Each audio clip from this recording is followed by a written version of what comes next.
For 3 consecutive years, every January, the internet is infiltrated by a sinister and elaborate puzzle game orchestrated by a shadowy entity known only as 3301, marked by the symbol of a cicada.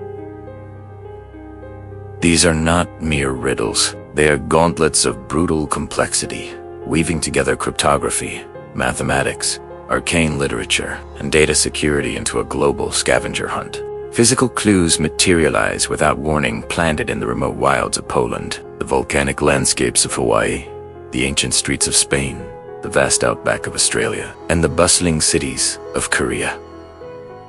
Cicada 3301 proclaims its purpose is to recruit intelligent individuals, but offers no further explanation for this cryptic selection process. This deliberate ambiguity has fueled intense speculation that these impossible puzzles serve as a covert filtering system for the world's top intelligence agencies, a digital proving ground for potential operatives of the CIA, MI6, or other clandestine organizations. In late August 2014, the digital world was violated by an anonymous user on 4chan who unleashed a torrent of over 600 stolen, deeply private photographs ripped from the iCloud accounts of Hollywood's biggest stars. This was not a random breach, but a targeted, predatory attack.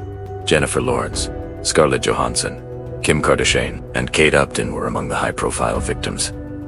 Their personal vaults plundered and their privacy obliterated for global consumption. Apple confirmed the assault, revealing the hackers had executed a sophisticated spear phishing campaign, exploiting a vulnerability to bypass security. The identity and full scope of the perpetrators remains shrouded in mystery, a case so significant it triggered an immediate, ongoing investigation by the FBI. The case of the 43 missing students from Mexico is a horrifying testament to state corruption and impunity. In September 2014, these young men traveling to a peaceful protest were forcibly intercepted by local police. Officers did not protect them. Instead, they allegedly delivered the students directly into the hands of the Guerreros Unidos drug cartel. Investigators concluded the cartel executed them. Yet, to this day, their bodies have never been found. While nearly 80 people, including a mayor and a police chief, have been arrested, the chilling absence of physical evidence and the students' families' relentless search for truth have turned this event into a symbol of a justice system fatally compromised. On the banks of the Taunton River in Massachusetts lies a 40-ton glacial erratic known as Dighton rock, a silent sentinel covered in a dense tapestry of ancient, indecipherable petroglyphs.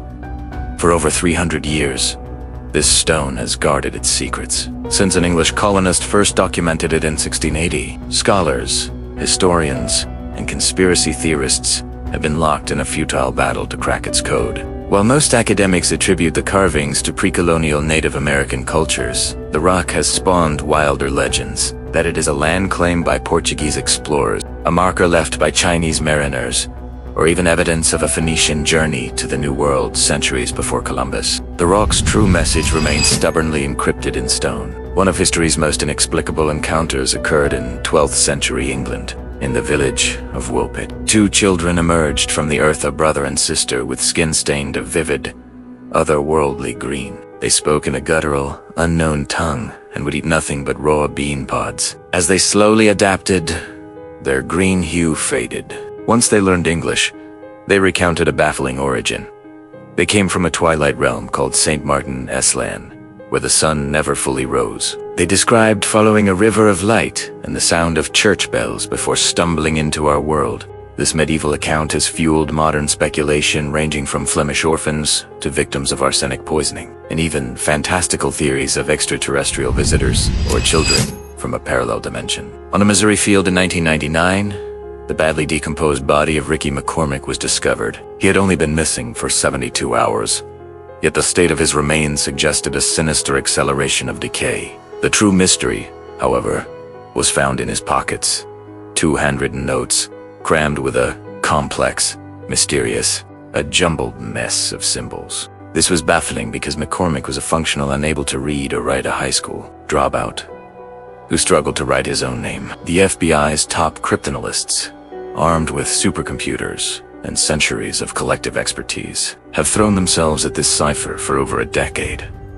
They have failed utterly. The notes remain one of the Bureau's most frustrating and public unsolved puzzles. In the woods of New Hampshire in 1985, hunters stumbled upon a rusting metal drum. Inside were the skeletal remains of a woman and a young girl. They were related, but their identities were a complete mystery. 15 years later, in a horrifying echo, another drum was found just 100 feet away. It contained 2 more young girls, one related to the first victims, the other a total stranger. The bodies were so deteriorated that death was estimated to have occurred as early as the 1970s. This grisly puzzle, known as the Bear Brook murders, remained cold for decades until forensic genealogy finally unmasked the killer in 2022 as itinerant serial murderer Terry Petter Rasmussen. The identity of his final, unrelated child victim, however, remains a haunting question mark. Stretching through the remote wilderness of British Columbia, Highway 16 is known by a more sorrowful name: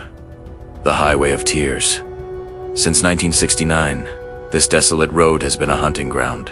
At least 18 women and girls, many from vulnerable indigenous communities, have been murdered or have vanished along its length, some as young as 12 years old. While deceased American serial killer Bobby Jack Fowler has been linked to 3 of the killings through DNA, the majority of these cases stretch into the void cold, unresolved, and emblematic of a systemic failure to protect marginalized women. Each mile of this highway is paved with grief and unanswered questions. On Christmas, in 1945, the home of George and Jenny Sauter in West Virginia was consumed by fire. The blaze moved with unnatural speed. After it was extinguished, a chilling discovery was made.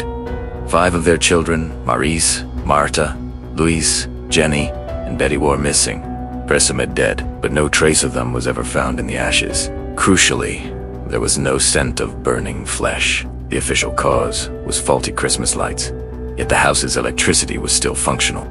The nightmare deepened in 1968 when the Sauters received an anonymous photograph in the mail, postmarked from Kentucky, showing a man who bore a striking resemblance to their grown son, Louis. The private investigator they hired to follow this lead vanished without a trace. The fate of the 5 Sauter children remains one of America's most enduring and heartbreaking domestic mysteries. For nearly 2 decades, a predator stalked the South Shore of Long Island, New York, dumping his victims along a desolate stretch of Ocean Parkway near Gilgo Beach. The so-called Long Island serial killer is believed to have claimed 10 to 17 lives between 1996 and 2013.